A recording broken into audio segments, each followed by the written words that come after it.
HuffPost Lucy Nicholson, Reuters, and want to get the morning email each weekday? Sign up here. Oprah stole the show at the 2018 Golden Globes. Oprah called for a day when no one has to say, "Me too," in a speech that had the internet clamoring for her to run for president.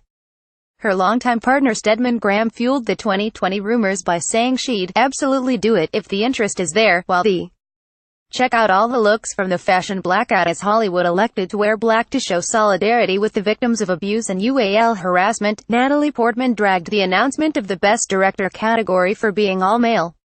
Sterling K. Brown became the first black man to take home Best Actor in a TV drama, and his speech is one too. The New York Times UAL harassment ad elicited a wide range of reactions. And don't forget to look at the list of all the winners: Big Little Lies, Lady Bird, and 3 billboards outside Ebbing, Missouri. One big HuffPost tweet, share on Facebook. Steve Bannon backpedals on his comments on President Donald Trump and his family in bombshell book calling Donald Trump Jr. a patriot and a good man. HuffPost, first came the fires, and now come the floods. California hasn't even had time to catch its breath. HuffPost, why Uber can find you, but 911 can't. Accurate location data is on smartphones, so why don't more wireless carriers use it to locate emergency callers? WSJ, paywall. No, you didn't dream it. The president did tweet that he was a very stable genius this weekend.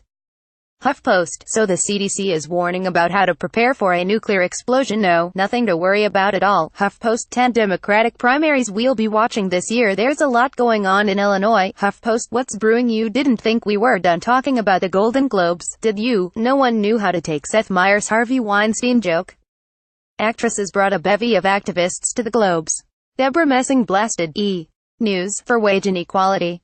James Franco blocked Tommy Wiseau from his Globes moment. Elizabeth Moss thanked Margaret Atwood, saying, "We no longer live in the gaps between the stories." Dylan Farrow said she hoped the internet went wild for Sharon Stone and Mariah Carey walking the red carpet together. Nicole Kidman said the most adorable thing about her husband Keith Urban during her acceptance speech. And Amy Poehler's "Reclaiming My Wine" might be our new motto for 2018. HuffPost, Jake Tapper pulled the plug on that now classic Stephen Miller interview, which ended with, "I've wasted enough of my viewers' time." HuffPost, ocean dead zones have quadrupled in the last half-century. Scientists warn the damage is due to climate change. HuffPost, we're here for this dream casting of Helena Bonham Carter as Princess Margaret in The Crown. Imagine the cigarette pulls and continued disdain. HuffPost, a couple has been ordered to pay their enslaved nanny $121,000 in restitution for 2 years of unpaid work. HuffPost, Brad Pitt bid 6 figures to watch Game of Thrones with Emilia Clarke and still lost. HuffPost, enjoy these spectacular photos. NASA's Juno spaceship sent back of Jupiter.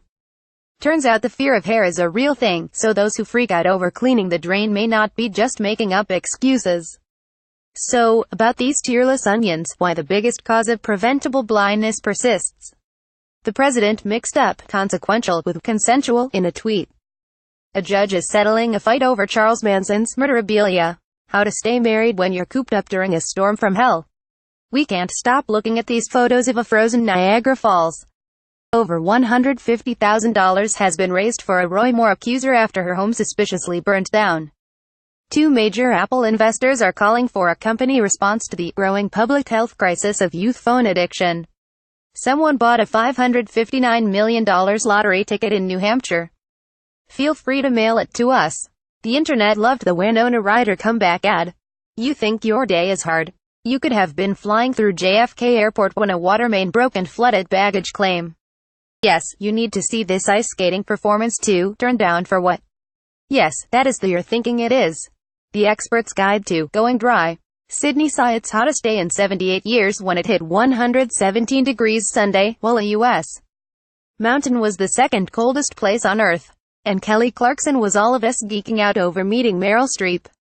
And love this newsletter? Share it with a friend. Download. Do you have information you want to share with HuffPost? Here's how. Lauren Weber, the morning email editor, HuffPost.